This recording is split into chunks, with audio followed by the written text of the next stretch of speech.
I think that I'm live. Hopefully that's true. If you're watching this and I'm live for you, please type something into the comments so that I know, like and share it if to help spread the word. That'd be great. My name's Tellman, and today we're going to talk about how not to choose a niche. So I'm an email marketer, and every dime that I've made for 20 years has come from an email list that either I built or that one of my clients built, that either me or one of my copywriters wrote an email and sent to that list. And I've made millions and millions and millions and millions and millions of dollars over that time. Sometimes more, sometimes less. It's gone up, it's gone down. I've had the pleasure of being a serial entrepreneur, start a whole bunch of businesses.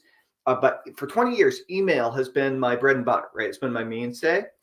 And I just recently relaunched an old course called My First List. We actually sold over 100,000 copies of that back in the day. We started selling that in 2000, geez, 2005, and sold a ton of them. And so I decided to re-release it and relaunch it because it seemed like there was a lot of interest. And in fact, there was a ton of people took the new My First List, and we had a bunch of really successful students. It was great. And then I launched a brand new coaching program called Train with Tellman.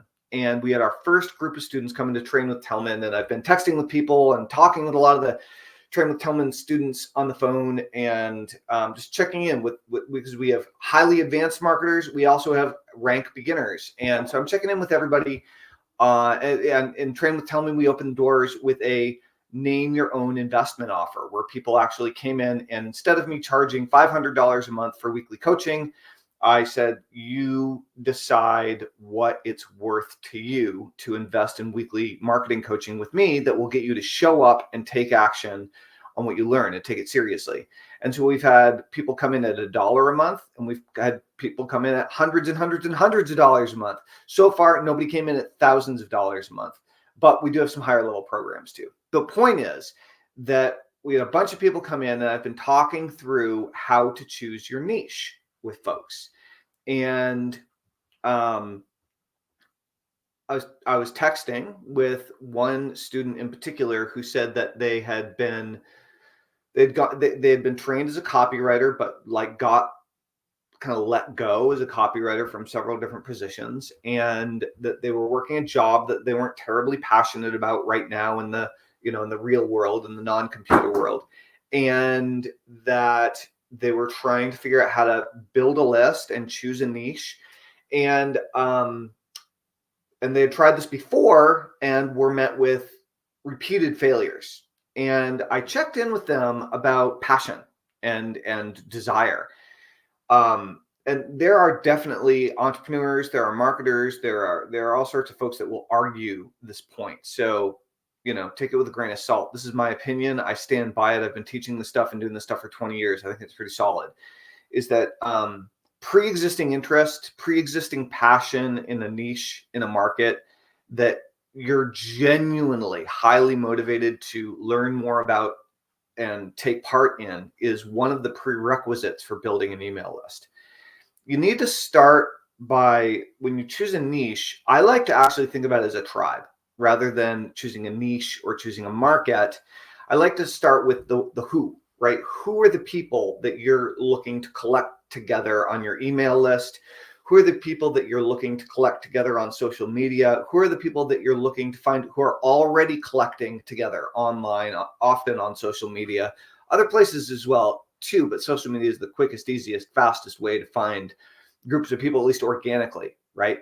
And then there's different ways that you can target people with paid advertising, lots of different ways. But when you're putting an ad in front of a person, you really want to be clear on who's the type of person, what group are they part of, that, what type of person am I trying to attract on my list? That's the first step.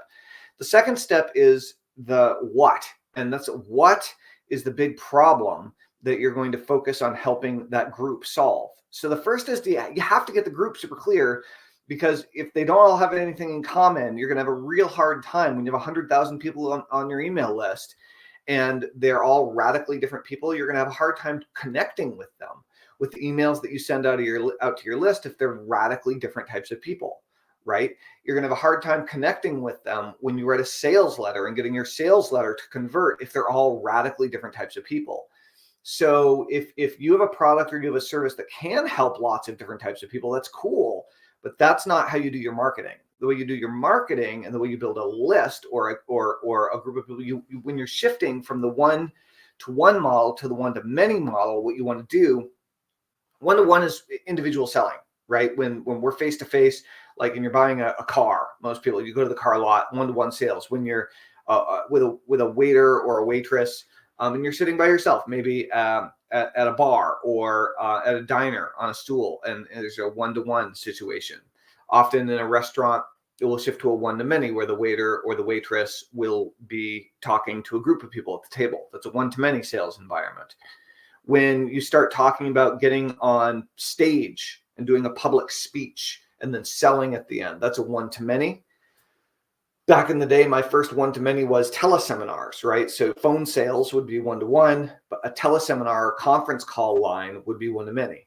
And when you go one-to-many, you have leverage, but it's harder to sell to many because everybody's different, and people have different emotional needs. People have different ways that they make choices.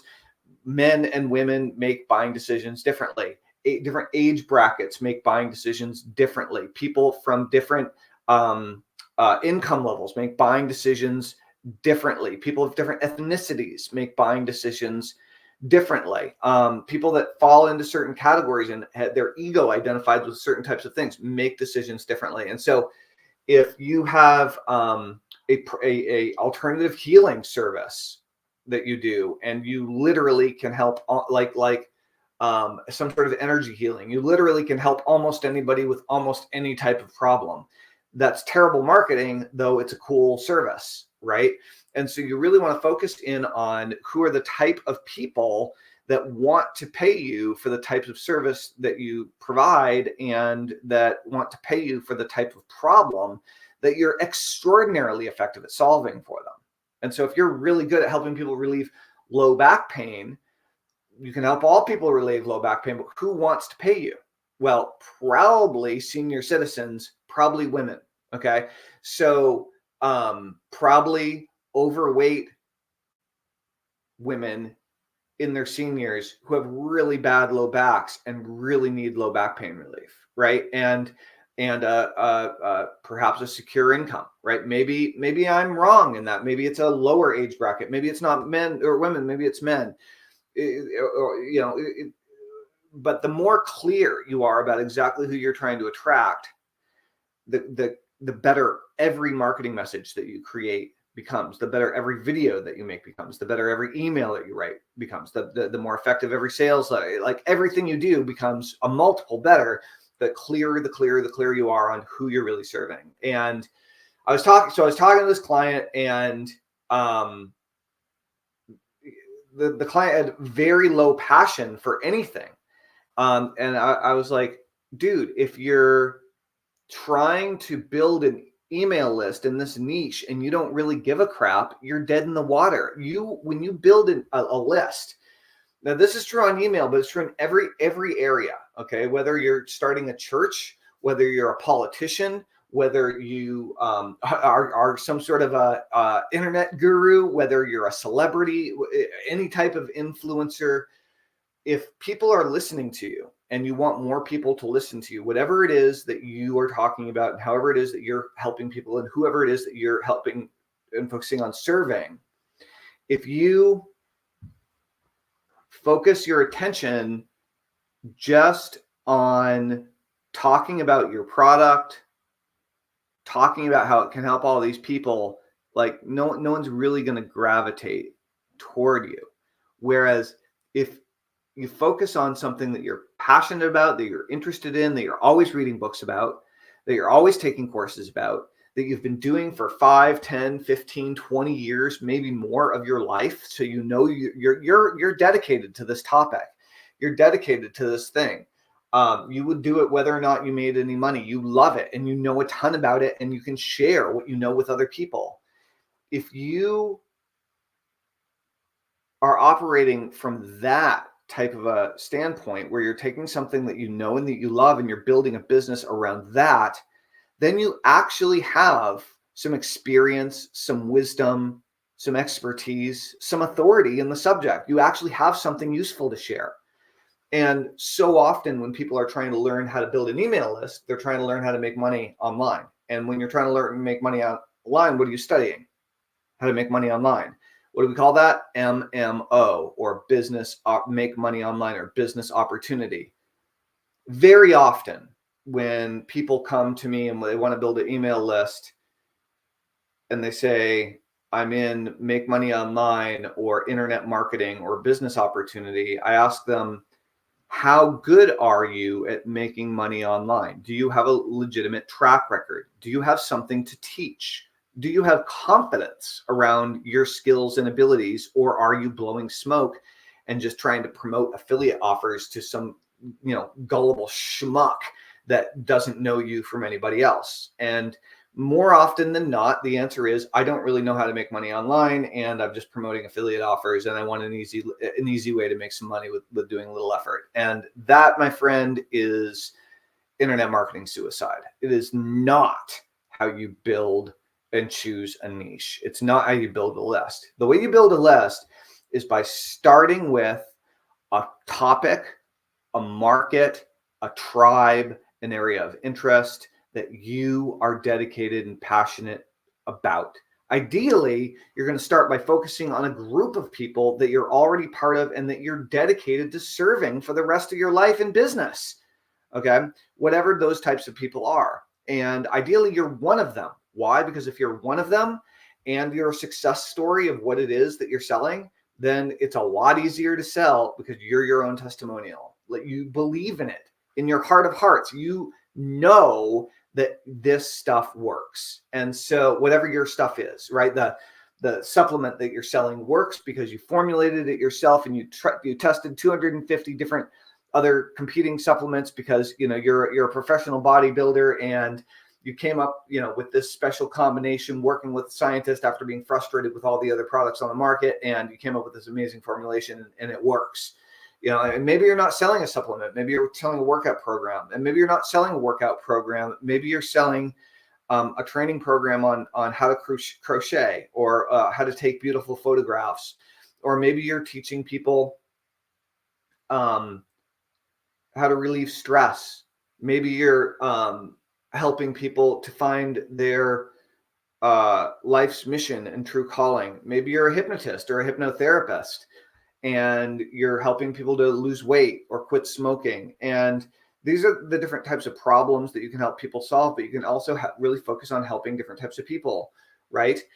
This can be based on your ethnicity. It can be based on your gender. It can be based on the problems or difficulties or challenges that you've faced and overcome and found a way through in your life. And now you're sharing that with someone else, not just your enthusiasm, but your knowledge, your wisdom, your experience. And so how not to choose a niche, how not to choose a market, is to just go after the money. Now, there is something to be said about paying attention to the financial opportunity about the market that you're choosing. And I'm going to give you an example of a way that I screwed this up. So in 2009, I was running across the United States of America for Run, Tellman, Run to raise money for homeless youth in America. We started a nonprofit, and during that process, I was like, I bought howtorunbarefoot.com, which is no longer there. And I was like, I'm going to create a course on how to run barefoot. I know a lot about barefoot running. I've been running since I was 14. And it's a hot topic. It was right when Born to Run was coming out. All these people are following me for Run, Tellman, Run. All the people on my email list are curious about all this barefoot running stuff that I'm doing. I'm sure some people will want to buy it. And some people did want to buy it. But what I found was that barefoot runners are minimalists, and they love the fact that they don't spend money on anything. They don't even spend money on running shoes. And as I got to know more and more barefoot runners, I found that most barefoot runners that I ran into that were genuine barefoot runners were super minimalists. They really weren't looking to spend money on how to run barefoot. They just wanted to go running barefoot, and like they would figure it out. They were more about the experience than they were about doing it right.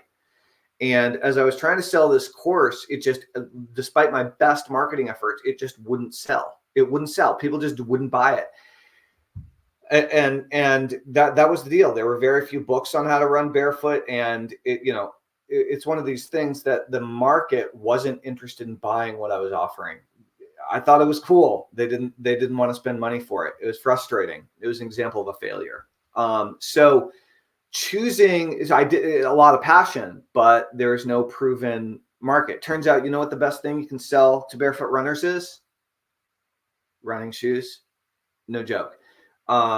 Like sell the minimal. If you have a barefoot running list, sell the minimal running shoes. Don't try to sell info products on. Or I mean, you can try. Hey, maybe you can beat me at it. But I had a hard time selling info products, but I had an easy time selling barefoot running shoes.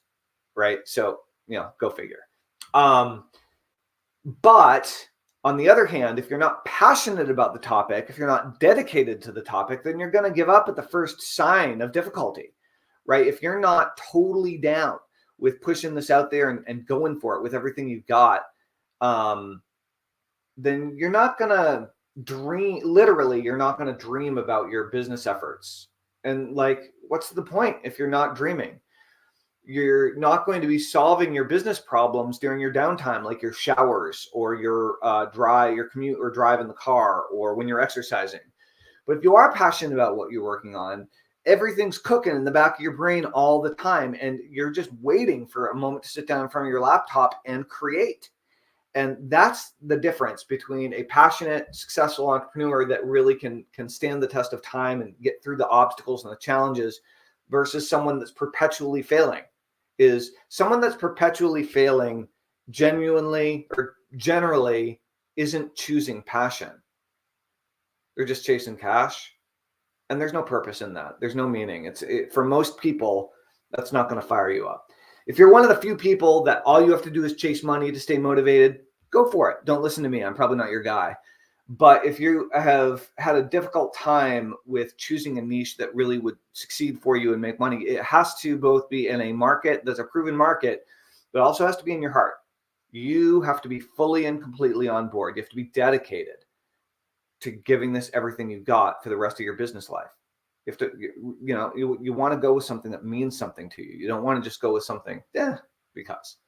So find some meaning in what you're doing and ask your friends, ask your family, ask people you've known your entire life about what they see as your passions, your interests, what really drives you. If you have a hard time seeing it for yourself, ask the people that love you, ask the people that you love, what they see in you that